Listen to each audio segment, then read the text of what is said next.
没事搞了，招工的没几个，都是找事的。完了完了。重申一遍啊，9块啊，9块钱1个小时啊。超过9块的自行找老板。接受不了的就提着行李往前走啊，接受的就盯着填表。In 2024, earning money in China has become increasingly difficult, and many people have felt the changes in the overall environment. Many factories now have insufficient orders, and even by April, many job positions have already been filled. This is because reduced demand has led to fewer orders, resulting in fewer job opportunities. Additionally, this year's wages are significantly lower than in previous years, with the delivery fee for some areas' food delivery services dropping by nearly yuan per order. Moreover, job competition has become more intense. Many people who previously chose to lie flat have had to re-enter the workforce this year because they ran out of money. Currently, approximately 780 million people in China are in debt. In 2024, if you are debt-free in China, you have already outperformed most people. 失业潮有多可怕？说实话，从那么几个现象就可以看出来。This netizen mentioned that she has personally felt the severity of the unemployment wave in China in 2024. Several phenomena illustrate this. Firstly, many of her friends' companies are struggling to cut costs, with some even laying off over 70% of their staff. Secondly, since October of last year, China has stopped reporting the youth unemployment rate to avoid causing panic. Additionally, she noticed that starting in 2024, more young people are selling goods on the streets, replacing the previous trend where street vendors were primarily middle-aged and older individuals. These phenomena indirectly reflect that China's unemployment rate has reached its highest level since the 1990s. 你们知道现在工作有多难找吗？ Do you have any idea how difficult it is to find a job nowadays? It's practically as hard as climbing a mountain. I'm a graduate student majoring in computer science from a 211 university in Hubei, and I can't even find an internship opportunity. Companies simply don't need people. Many small companies have gone bankrupt, and even those that haven't are only hiring people who can start working immediately. They no longer train interns. Big companies, in order to cut costs and increase efficiency, have basically stopped hiring as well. It's very hard for new graduates, whether undergraduates or postgraduates, to find jobs. Many people with years of work experience can't find jobs, let alone someone like me who just graduated. In the past, you could get an interview by just sending a greeting on a job app, but now there's not even a chance for an interview. The messages I send out receive no response, and many positions are frozen. The unemployment rate is shockingly high, and with graduation season approaching, a large number of graduates urgently need jobs to support themselves, making the situation even more severe. The situation is bad across all industries. Many people are looking for jobs, but companies don't have the budget to hire. I've been looking for a job for over a month now, starting with positions related to my major and now resorting to any opportunity one can find, but still with no results. Everyone says the market is tough right now.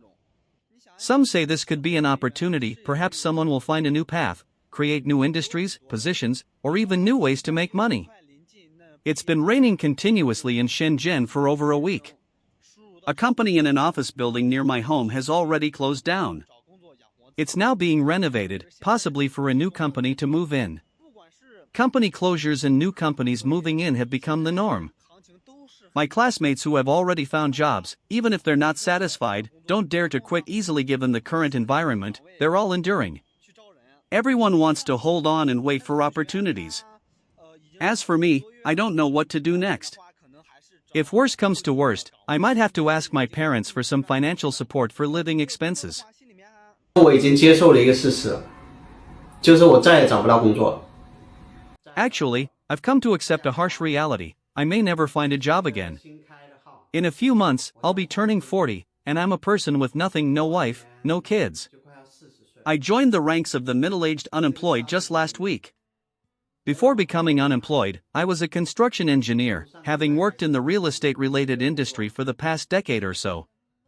I've worked in construction companies, supervision units, and finally as a client's engineer. Because I have some communication skills and get along well with people, I've been working in development and construction approvals for the past few years until I was laid off last week. Actually, since last year, or rather, it should be the year before last now, 2022, I had a premonition that I would soon be unemployed. At that time, because the company had no new projects, they started laying off employees gradually. I secretly began submitting resumes online. At first, I was selective, considering if the company and position were what I wanted, but eventually, I started applying indiscriminately, but it was all in vain. I can't even remember how many resumes I sent out. Over such a long period, I didn't get a single interview. By the second half of 2023, I accepted the fact that I might never find a job again. I don't know why this happened. I'd been in this industry for over 10 years. I can't say I worked extremely hard, but I certainly wasn't lazy. I progressed from a technical secondary school student to a college diploma through correspondence courses, then to a bachelor's degree through a top-up program. I also earned an engineer's title and passed the construction engineer qualification exam. I kept piecing together my resume bit by bit, like assembling a puzzle, to make myself more competitive in the engineering field. But when I finally put together a relatively complete picture, I found that I still couldn't find a job, not because of a lack of competitiveness, but because the entire industry was in decline compared to what some of my peers have experienced over the past 2 years. I'm considered lucky. I worked for my previous company for 7 years, and when I was laid off, I received corresponding compensation. But after receiving this money, I didn't feel happy at all. I felt very empty inside. Firstly, this money won't support me for long, and more importantly, I don't know what else I can do. Moreover, I have a mortgage payment coming up soon. I'm feeling quite melancholic about how I should live my life from now on. 快30了，研究生毕业，没有对象，没有工作。 I'm almost 30 years old, a graduate with a master's degree, no partner, and no job. If you ask me whether studying is useful, I don't think I have the authority to answer. I've been a graduate for 4 years, but I haven't had a stable job, and now, nearing 30, I'm still not married. Every time I go home and have dinner with my grandparents and elders, they always hint, sometimes subtly, sometimes not, what's the use of studying? You still can't find a job after graduating. What's the point of being a university graduate if you can't even earn 3,000 yuan a month? I don't know exactly what the purpose of studying is, but I know that it can make a person more emotionally stable, more knowledgeable, and greatly enhance one's learning ability. I have only one belief in my heart: I will succeed. I know what I'm doing. Therefore, I think the significance of studying lies in increasing one's attractiveness and learning ability. In recent years, there has been a peculiar phenomenon in Chinese society known as new-style parental dependence, which is causing parents great distress. A father wrote to us, saying that his son has been unemployed at home for 3 years, continuously preparing for various civil service and government institution exams. Speaking of this, the father is utterly helpless. So, what is new-style parental dependence? Some university graduates fail to find jobs or are dissatisfied with their new jobs, so they give up working and choose to pursue further studies or civil service exams. Some people spend 4 or 5 years, or even longer, on these exams, which has become a form of new-style parental dependence. The job search is driving me to the brink of collapse. Honestly, I don't even know how many companies I've applied to, and none of them have offered me an interview. I just got back from another interview, and I'm sure it wasn't successful either. I initially planned to go home now, but I decided to calm down outside instead. I've interviewed at so many companies, over a dozen, and none have been successful. If I go home and my parents ask about it, I'll definitely feel worse, so I'm staying in a small park outside to settle my mind. Honestly, everyone is having a tough time finding work this year. I advise everyone not to quit their jobs lightly, unless your company is laying people off. The situation outside is dire, with layoffs and closures across all industries, and many people aren't even getting paid. If your company is still paying you and contributing to your social insurance, you are already very fortunate. You must hold on and not think about quitting just because you dislike someone at work or because of a minor issue this year is particularly unsuitable for job changes.